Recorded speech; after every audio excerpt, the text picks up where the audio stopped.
ఓం నమో వెంకటేశాయ. గురు సన్నిధి కార్యక్రమానికి స్వాగతం, సుస్వాగతం. భారతీయ సంస్కృతి వైభవం విశిష్టమైనది, అపూర్వమైనది. ఎన్నెన్నో సంప్రదాయాలు ఈ పవిత్ర భూమిపై ఆవిర్భవించాయి. అట్టి సంప్రదాయంలో ఆదిశంకరుల అద్వైతాన్ని ప్రచారం చేయడానికి విశాఖపట్టణంలో చినముషిడివాడలో శ్రీ శ్రీ శ్రీ స్వరూపానందేంద్ర సరస్వతీ స్వామివారు శ్రీ విశాఖ శారదాపీఠాన్ని స్థాపించడం జరిగింది. శ్రీ శ్రీ శ్రీ స్వరూపానందేంద్ర సరస్వతీ స్వామివారి అడుగుజాడల్లో నడుస్తూ నడిపిస్తున్న యువ యతీవరులు శ్రీ శారదాపీఠం ఉత్తరాధికారి శ్రీ శ్రీ శ్రీ స్వాత్మానందేంద్ర సరస్వతీ స్వామివారు సంప్రదాయ రీతులలో అర్చన, ఆరాధన, అనుష్ఠానం, మంత్ర బలిమితో లోక కళ్యాణం కోసం సాగించే నిత్య పూజా విధానం అపురూపమైనది. అర్చామూర్తుల ఆరాధన అవసరాలను, గురుతత్వాన్ని, తద్వారా కలిగే ప్రయోజనాలను వివరిస్తున్న శ్రీ శ్రీ శ్రీ స్వాత్మానందేంద్ర సరస్వతీ స్వామివారితో ఈ వారం గురు సన్నిధి.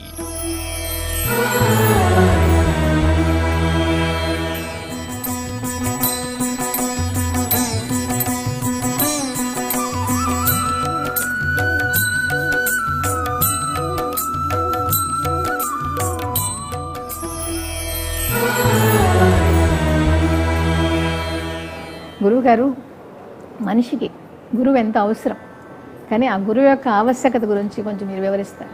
ప్రస్తుత భారతదేశంలో యావత్ ప్రపంచానికి ఒక తలమానికంగా, ఒక గురుస్థానంగా మన భారతదేశం వెలుగొందుతుంది. దానికి కారణం ఏమంటే మా గురువులు చెప్తూ ఉంటారు, భారతదేశము 3 భాగాలుగా, ఉత్తరాది రాష్ట్రాలంతా కూడా జ్ఞానభూమిగా, దక్షిణ భారతదేశం అంతా కర్మభూమిగా, నర్మదా ప్రాంతం అంతా కూడా యోగ భూమిగా విరాజిల్లుతుంది. దానికి ముఖ్య కారణం అంటే అక్కడున్న యోగులు, మహాత్ములు, సన్యాసులు, ఎన్నో రకరకాల సంప్రదాయం వారు.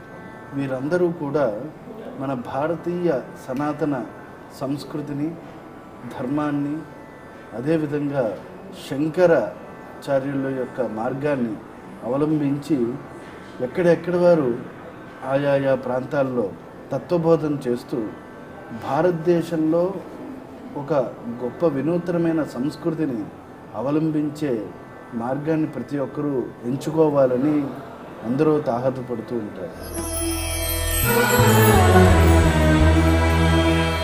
ఈనాటి గురు సన్నిధి కార్యక్రమంలో విశాఖపట్నం శారదాపీఠం ఉత్తరాధికారి శ్రీ శ్రీ శ్రీ స్వాత్మానందేంద్ర సరస్వతి స్వామి గారిని అడిగి తెలుసుకుందాం. నమస్కారం గురుగారు.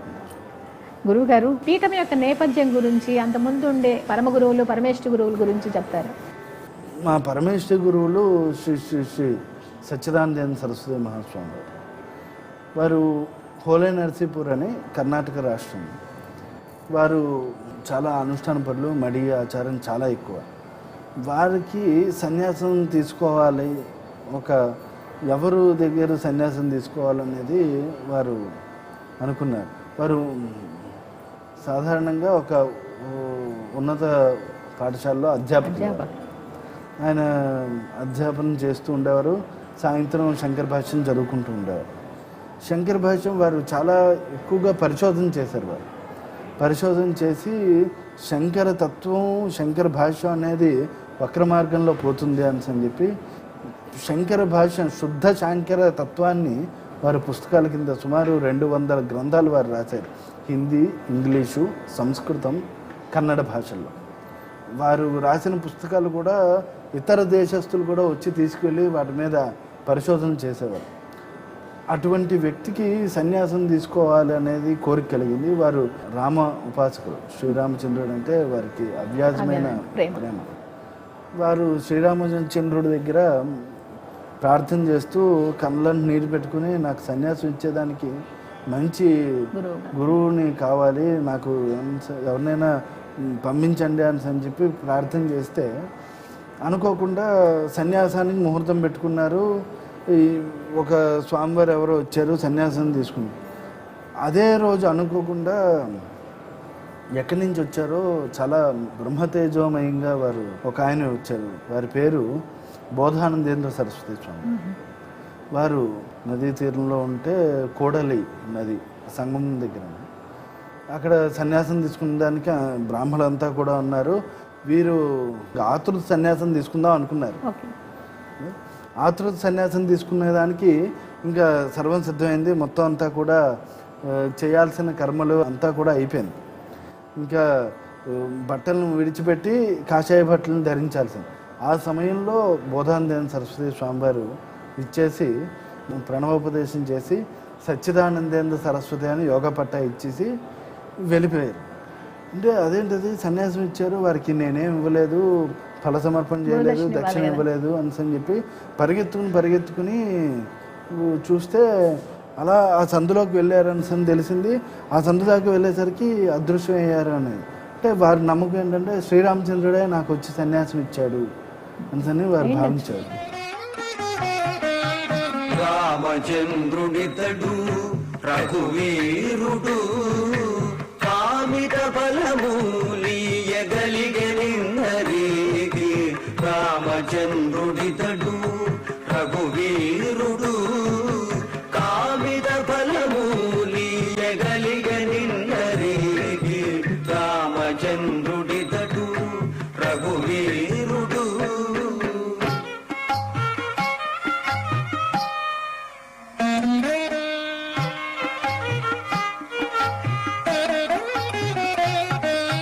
గౌతము భార్య పాలిటి కామధేను విగడు గాదల రౌసిగు పాలి కల్పవేషము.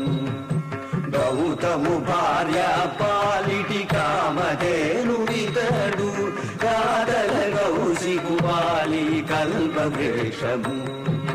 సీతాదేవి పాలిటి చింతామణిదడు ఈతడు దాసుల పాలిటి పరదైవము. సీతాదేవి పాలిటి చింతామణిదడు ఈతడు దాసుల పాలిటి పరదైవము. రామచంద్రుడితడు రఘువీరుడు.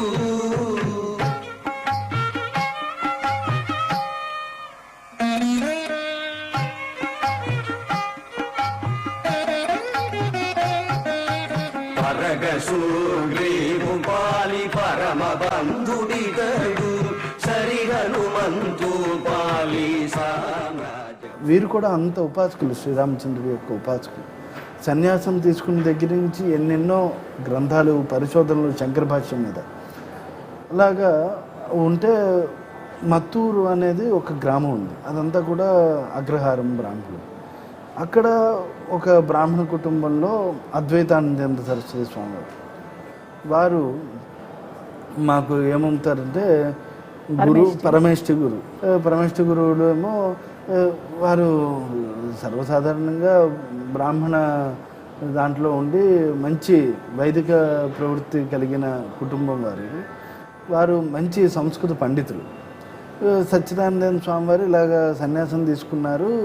ఆయన కర్ణాటక రాష్ట్రం అంతా సంచారం చేస్తున్నారు, పరివ్రాజకం చేస్తున్నారు. అంటే మత్తూరు గ్రామానికి వాళ్ళు వెళ్ళి ఆహ్వానించారు.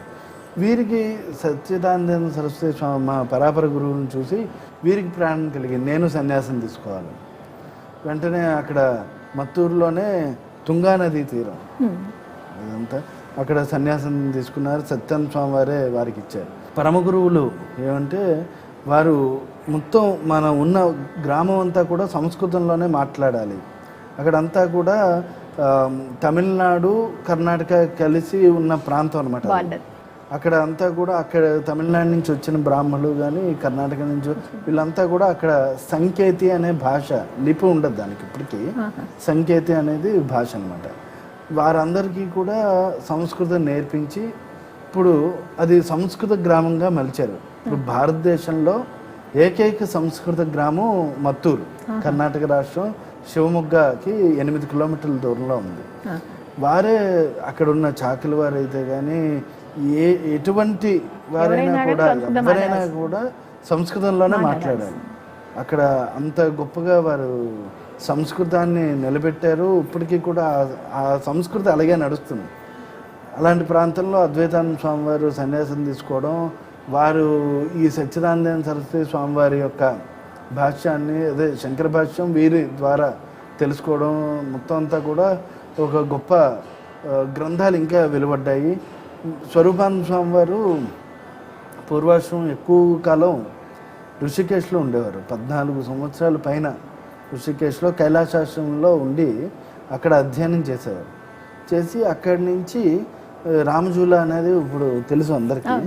ఆ రామజూలను దాటుకుని స్వర్గాశ్రమం దగ్గర నారాయణానంద సరస్వతి అనే స్వామివారి దగ్గర తర్కశాస్త్రం నేర్చుకున్నారు.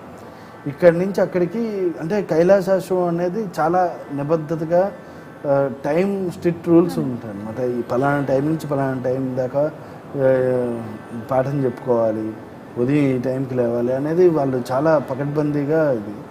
వీరు అక్కడ తర్కం అనేది అక్కడ చెప్పట్లేదు అని చెప్పి స్వరూపానంద స్వామి వారు అక్కడికి వెళ్ళి తర్కశాస్త్రం వెళ్ళి నేర్చుకుని మళ్ళీ పరిగెట్టుకుని వచ్చి గంగ దాటుకుని వెళ్ళి వచ్చారు. అంటే సుమారు ఇది ఇటు నుంచి అటు వెళ్ళాలంటే ఒక 6 కిలోమీటర్ల దూరం వెళ్ళి వచ్చారు. రోజు అలాగా అక్కడ తర్కం, ఇక్కడ వేదాంతం నేర్చుకుని.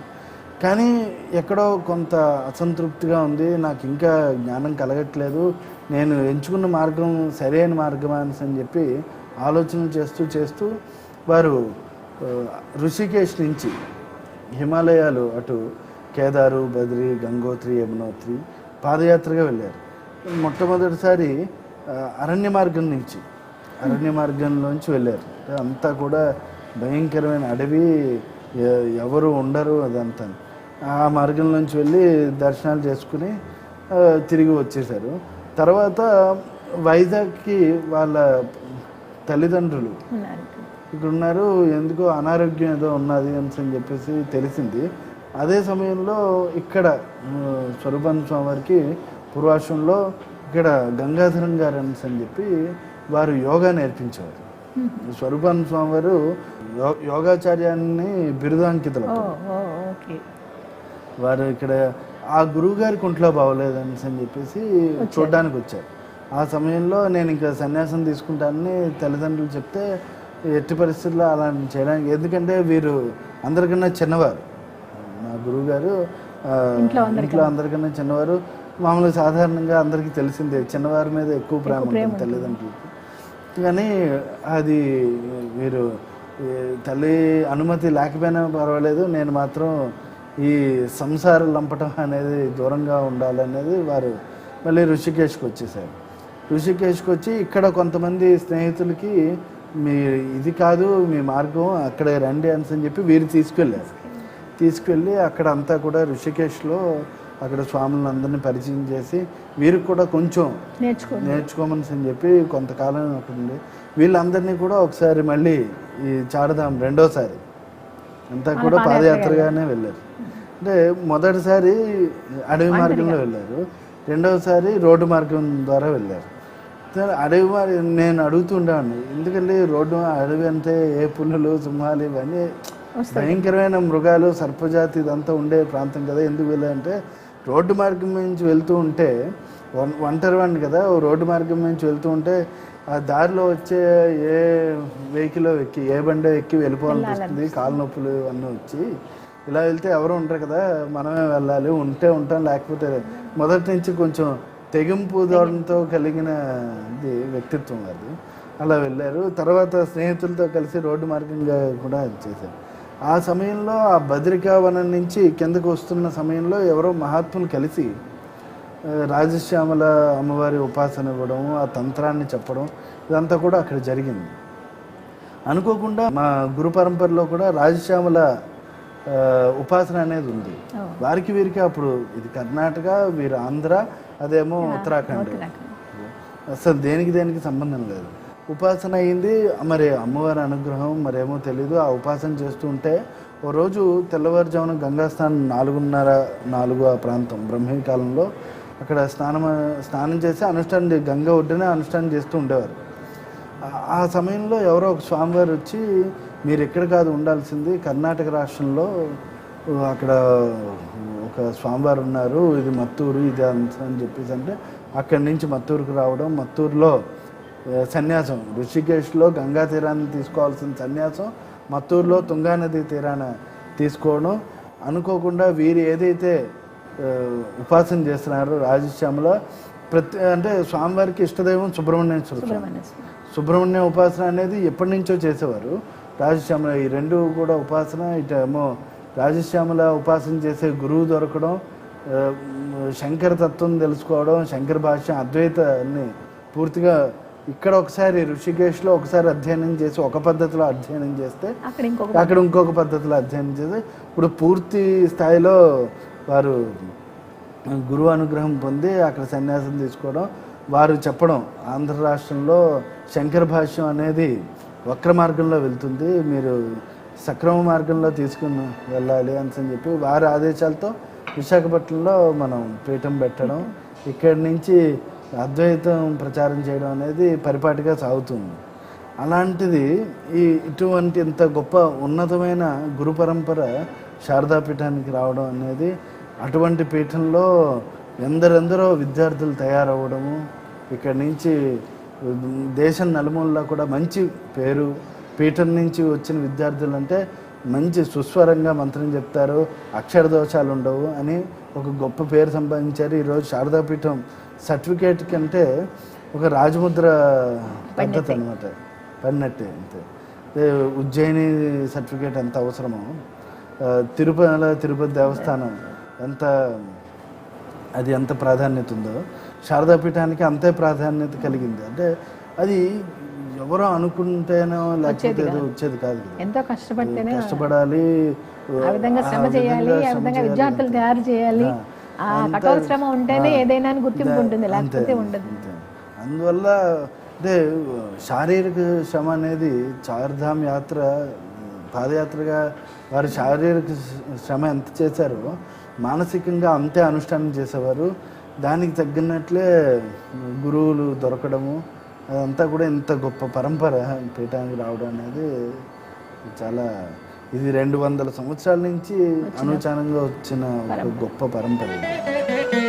జ్ఞానయజ్ఞమీ గతి మోక్ష సాధనము, నానార్థములు నిన్నే నడపే మా గురుడు. జ్ఞానయజ్ఞమీ గతి మోక్ష సాధనము, నానార్థములు నిన్నే నడపే మా గురుడు. జ్ఞానయజ్ఞమీ గతి మోక్ష సాధనము.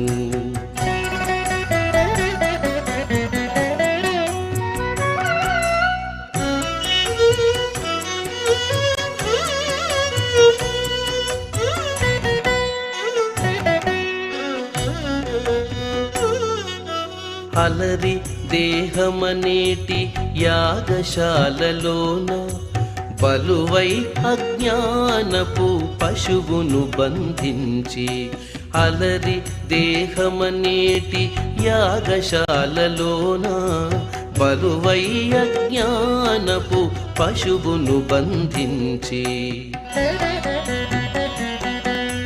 కలసి వైరాగ్యపు కత్తుల కోసి కోసి,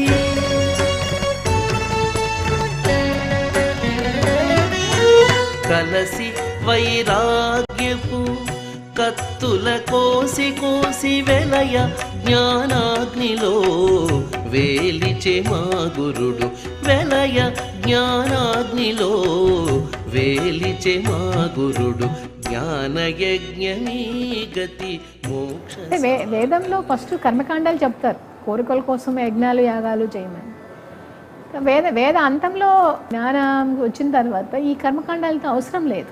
కానీ మీ పీఠంలో ఇంకా ఈ రాజశ్యామల తరపున యజ్ఞాలు యాగాలు ఈ వార్షికోత్సవంలో ఎంతో ప్రభుత్వంగా చేస్తారు, ఎంతో ఇదిగా చేస్తారు. వనదుర్గా హోమాలు కానీ, రాజశ్యామల హోమాలు కానీ, సుబ్రహ్మణ్య స్వామి హోమాలు కానీ, ఈవెన్ వెంకటేశ్వర స్వామి కానీ, వేద హవనాలు కానీ ఇన్ని జరుగుతాయి.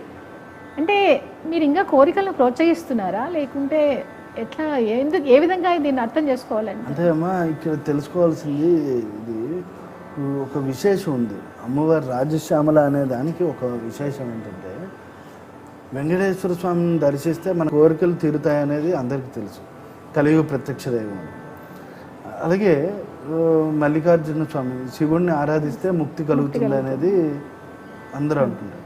కానీ అమ్మవారిని ఆరాధిస్తే కోరికలు తీరుతాయి, ముక్తిని పొందుతారు.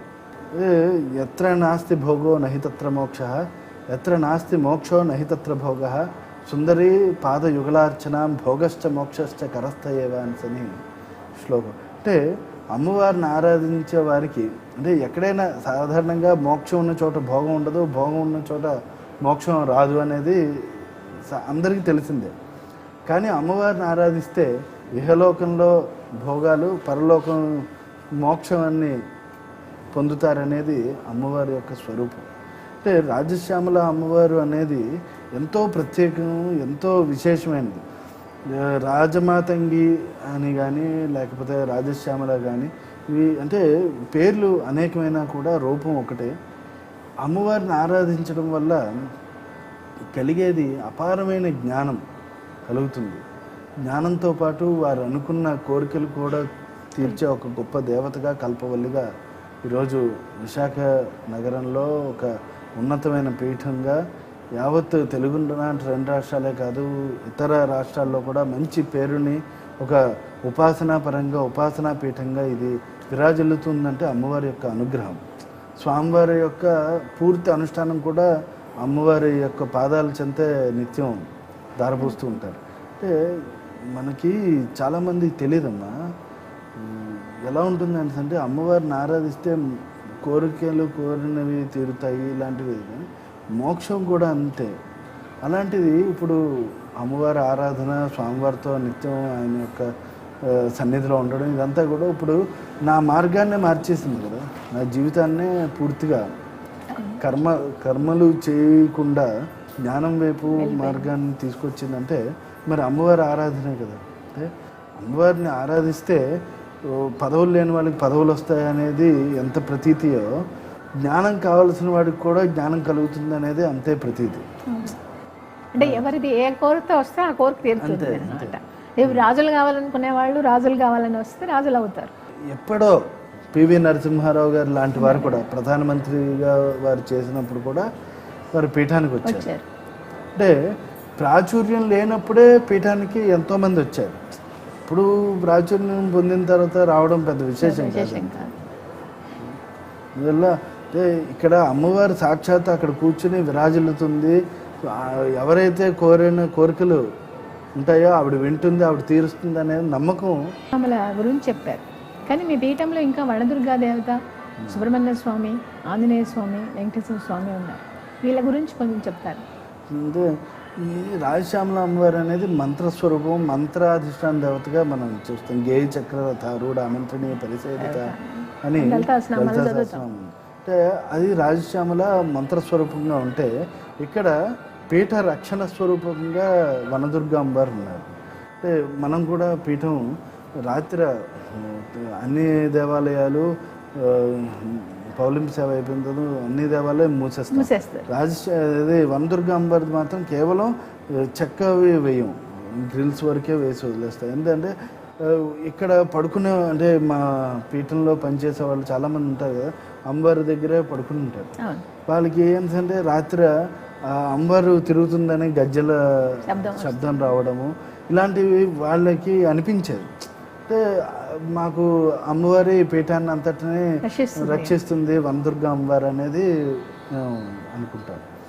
వనదుర్గా అమ్మవారు కూడా అదేవిధంగా పీఠంలో ఉపదేవాలయంగా, రాజశ్యామలకి ఉపదేవాలయంగా ఉత్తర వైపు ఉంటుంది.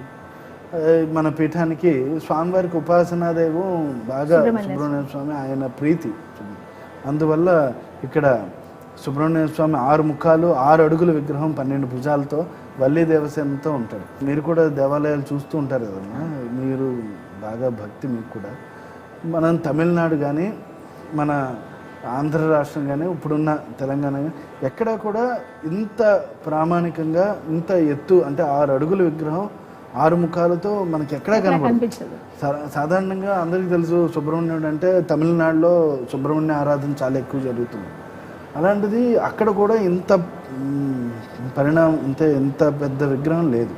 సుబ్రహ్మణ్య స్వామి ఉపాసన కాబట్టి స్వామివారు అది ఇష్టదైవంగా అది పెట్టుకున్నారు. దక్షిణముఖంగా ఆంజనేయ స్వామి ఇక్కడ ఉంటారు. దాసాంజనేయ స్వామి. అవును. అంటే అది ఎందుకు పెట్టామంటే ఇక్కడ భగవంతుడి దగ్గర ఏ రకంగా ఉండాలి, దాసుడిగా ఉండాలి. శ్రీరామచంద్ర ప్రభు దగ్గర ఆంజనేయుడు ఎంత వినమ్రంగా, ఎంత విజ్ఞతతో, ఎంత దాసుడిగా ఏ రకంగా ఉన్నాడో ఇక్కడ వచ్చిన వాళ్ళకి కూడా తెలియాలని దాసాంజనేయ స్వామిని 18 అడుగుల విగ్రహం, ఏకశిలా విగ్రహం, శాలిగ్రామ శిల అంతా అది ఆంజనేయ స్వామిది ప్రతిష్ఠ జరిగింది. దక్షిణముఖంగా అనేసి అంటే ఈ యమబాధ ఉండదు అనేసి అనేది, అందువల్ల దానికోసం ఆంజనేయ స్వామి పెట్టాం. కాలభైరవుడు క్షేత్రపాలకుడుగా, క్షేత్రదేవత రాజశ్యామల వనదుర్గ అయితే క్షేత్రపాలకుడుగా కాలభైరవుడు అని చెప్పి అది. అలాగే గురువు సన్నిధి కాబట్టి మేధా దక్షిణామూర్తి ఆది గురువు ఆయన. మౌన వ్యాఖ్య ప్రకటిత పరబ్రహ్మతత్వం ఇవ్వాలని మౌనంగానే ఉండి ఆ జీవబ్రహ్మ ఐక్యాన్ని ఏ రకంగా బోధించాడు చిన్ముద్రతో, అది దక్షిణామూర్తి ఆది గురువు వారిది. ఇక్కడ శ్రీకృష్ణ పరమాత్మ, ఇటేమో దత్తాత్రేయ స్వామి, ఆదిశంకరాచార్య వారు అమ్మవారి సన్నిధిలో. ఇలాగా ఇది గురుపీఠంగా, ఒక శక్తిపీఠంగా, ఒక దేవాలయంగా అన్ని రకాలుగా కూడా ఇది. ఎవరు ఏ విధంగా వస్తారో, ఏ స్టేజ్లో వస్తారో ఆ స్టేజ్లో వాళ్ళకి ఆ విధంగా జ్ఞానం వచ్చేటట్లు అంతే. మీరు ఇంత చెప్పారు కదా, ఈ గురుపీఠంలో ఏంటి మీరు ఇప్పుడు సన్యాస దీక్ష తీసుకొని ఇతరాధికారి అయ్యారు. ఇంత జ్ఞానం పెంపొందిన తర్వాత మీరు పీఠ పూజ చేసేటప్పుడు విగ్రహారాధన చేస్తారు. అంటే విగ్రహారాధన ప్రజల కోసం చేసినా కానీ అప్పుడు మీ అనుభూతి ఎలా ఉంటుందంటే, మీరు జ్ఞానభూమికులో మీరు జ్యోతి స్వరూపులుగా మీరు దేవుని దర్శిస్తున్నారు, మీలో మీరు అద్వైతంగా మీరు అనుభవిస్తున్నారు, అనుభూతి చెందుతున్నారు. అనుభూతి చెందేటప్పుడు మళ్ళీ మీరు ద్వైతపరంగా విగ్రహారాధన మీరు పీఠ పూజ చేసేటప్పుడు మీ అనుభూతి ఎలా ఉంటుంది? ఈ ప్రశ్న, ఇదే ప్రశ్న నేను మా స్వామివారిని అడిగాను. ఇప్పుడంటే వేదాంతం అప్పుడే ప్రారంభించారు. నాకు మొట్టమొదట ఎవరికైనా బాలబోధిని ఇలాంటివి చిన్న చిన్న గ్రంథాలతోనే ప్రారంభమవుతుంది వేదాంతం అనేది. నాకు ప్రారంభమే మొట్టమొదటిది మాండూక్యోపనిషత్తు. మాండూక్యోపనిషత్తుతో నా వేదాంత పాఠం ప్రారంభమైంది. చాలా భయంకరమైనది, చాలా కష్టము, అది కొరకరానిది, కొరకబడనిది, అంత పెద్ద ఉపనిషత్తు. ఆ సమయంలో కొంతకాలం ఒక 4 నెలలు నడుస్తూ ఉంటే, ఒక నెల అంతా కూడా ఇలా గడిచిపోయింది. తర్వాత ఇంకా స్వామివారు ఇంకా ఏకాగ్రతతో ఆయన నా వైపే చూస్తూ చెప్పడం ఇదంతా కూడా. అంటే వేదం అధ్యయనంలో పుస్తకం చూసి పాఠం అనేది ఉండేది కాదు. పూర్వం అనేది గురువుగారు ఏదైతే చెప్తుంటారో, కావస్తే గురువుగారి దగ్గర వ్యాసపీఠ పెట్టుకుని పుస్తకం పెట్టుకునేవారు. గురువుగారు చెప్తూ ఉంటే గురువుగారి యొక్క కళ్ళు, ముక్కు, చెవులు కాదు చూడాల్సింది, గురువుగారి నోరు. అది చూసే అలా చూస్తూనే మనం వినాలి, వినిదే మనం చెప్పాలి. ఇది పాఠం పద్ధతి. నాకు అది అలవాటయ్యి స్వామివారు ఇంకా నా వైపు అంత తీక్షణంగా చూడడం వల్ల వారి యొక్క పాఠాన్ని వింటూ నాకు ఇదే అండి. ఇప్పుడు జ్ఞానం కలిగిన తర్వాత అంతా కూడా ద్వైతం అనేది లేదు, అంతా ఏకాత్మ స్వరూపం అని చెప్పి అంటున్నారు కదండి. మరి ఇలాంటప్పుడు మనం పీఠార్చన ఎందుకు చేస్తున్నాం అసలు?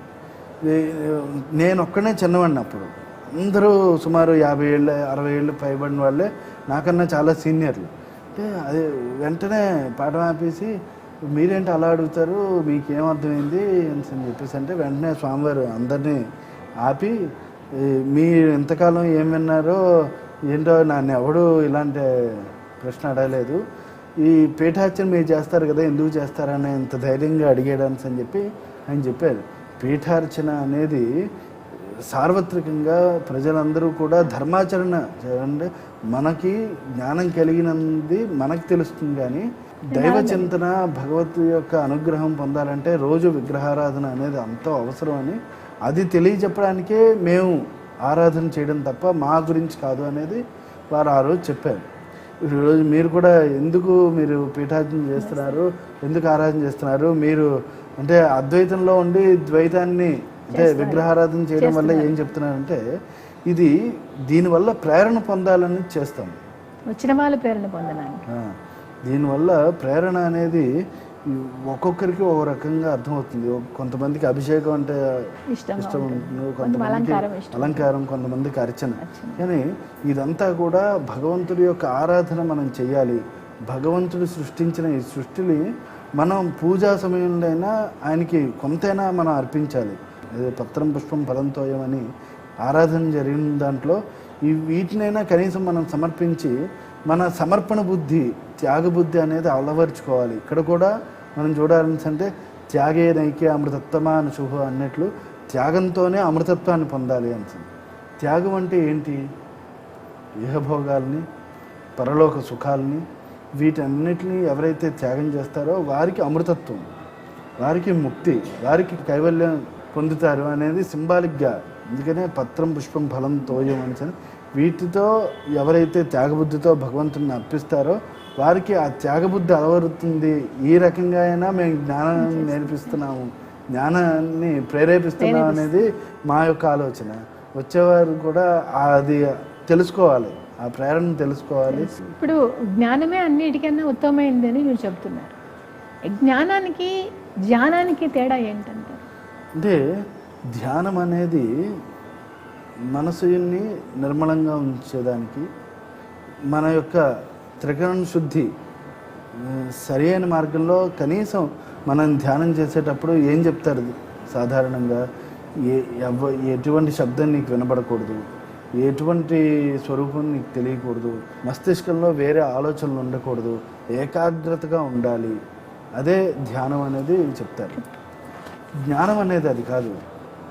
నువ్వే పరబ్రహ్మస్వరూపం అనేది జ్ఞానం. ఏకాగ్రత కోసం ఉండడానికి మన ఆరోగ్యము, మనం చేసుకున్న అలవాట్లని కట్టడి చేసేదానికి అది ఉపయోగపడితే, జ్ఞానం అనేది నీ అలవాట్లని, నీ హావభావాల్ని, నీ యొక్క స్థితిని మార్చే ఒక సాధన. అది తెలుసుకోవడానికి ఇవన్నీ కూడా ఉపకరిస్తాయి తప్ప ధ్యానం వేరు, జ్ఞానం వేరు.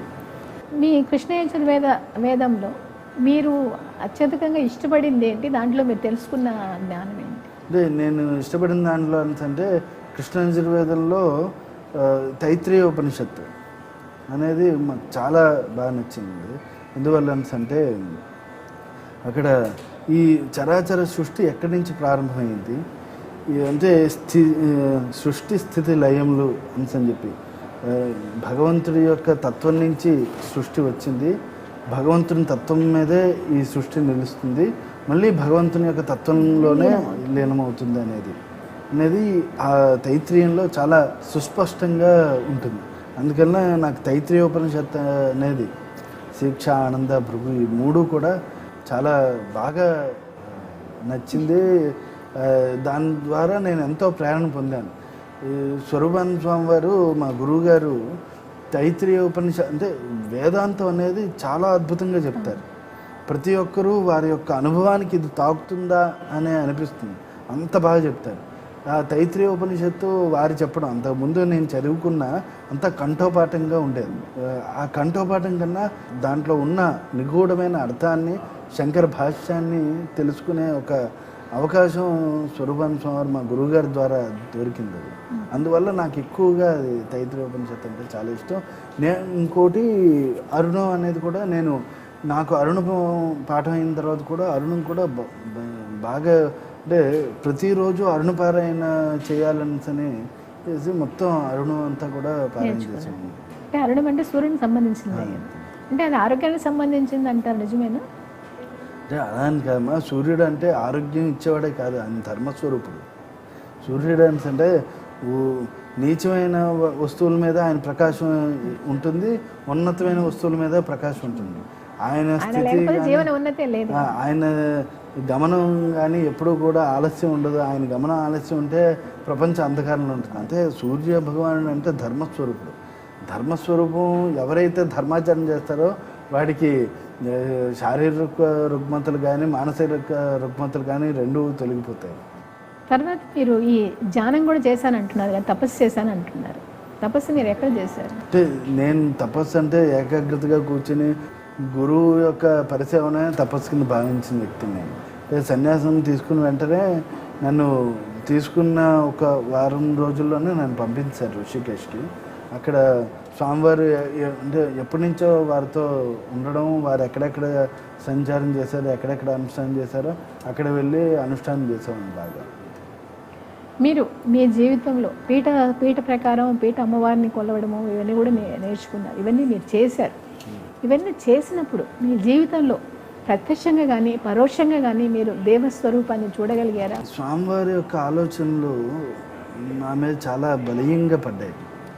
వారు ఏంటంటే ఏదో ప్రత్యక్షంగా భగవంతుని చూడాలి, లేకపోతే ప్రత్యక్షంగా పరిసేవనం చేయాలి అనేది కొంచెం ఆయన చెప్తాం. కానీ ఆలోచనలన్నీ కూడా చాలా న్యాచురల్గా చాలా అనుభవగతంగా ఉంటాయి. వారు కూడా పెద్దగా ఇలాంటి వాటి మీద ఇది ఉండేది కాదు. ఋషికేశ్లోనే సన్యాసానికి ముందు మేమున్న ప్రాంతం ఋషికేశ్, ఆ ప్రాంతం గంగ ఒడ్డునే ఉంటుంది. అటుపక్కంతా కూడా అడవి, కొండలు, అది చాలా ఆహ్లాదకరమైన వాతావరణం, చాలా భగవంతుడి యొక్క తత్వం తెలియబడే ఒక గొప్ప ప్రాంతం. రాత్రిపూట అక్కడ అంటే పాఠం అయ్యేదంతాను.